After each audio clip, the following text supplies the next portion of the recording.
300, il mesure à peu près 35 mètres de long, à 10 cm près, 34,9 exactement, une envergure de 35 mètres 10 et une configuration à haute densité, eh bien on peut y mettre 125 passagers. Or, ce jour, le C-Series 300, qui est le plus important des avions construits par Bombardier, peut transporter un maximum de passagers de 160. Pour une version confortable, il est bien évident qu'on y met moins de passagers que le maximum qu'on puisse y installer, et donc à une configuration à 130 sièges, dans une version à haute densité, on peut y mettre 145 sièges, tout en restant dans une version confortable.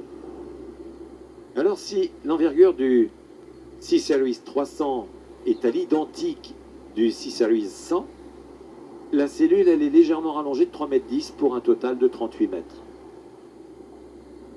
Le C-Series 300 qui est en vol avec une vitesse de croisière standard de 828 km/h, il peut voler, s'il le souhaite, à une vitesse supérieure qui est de 870 km/h.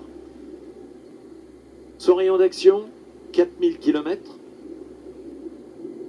Cet avion est capable d'utiliser des pistes relativement courtes et pour preuve, la masse maximale au décollage, le C-Series utilise 1500 mètres et le C-Series 300, 1900 mètres.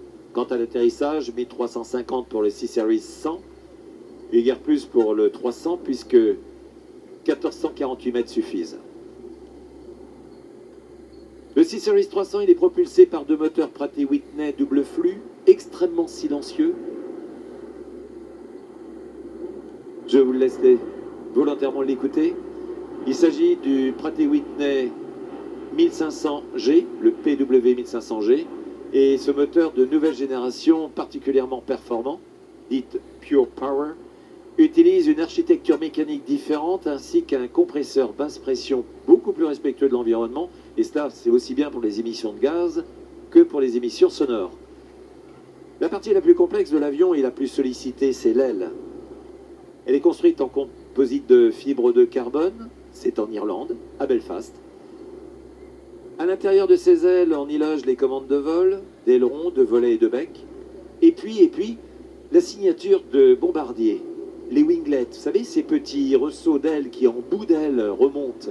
Eh bien, c'est Bombardier qui, pour la première fois au monde, s'en est servi. Il l'a installé sur un Learjet 25. Les cockpits des C-Series intègrent les toutes dernières innovations technologiques intégrées, comme par exemple les nouveaux écrans FX et LCD, 15 pouces.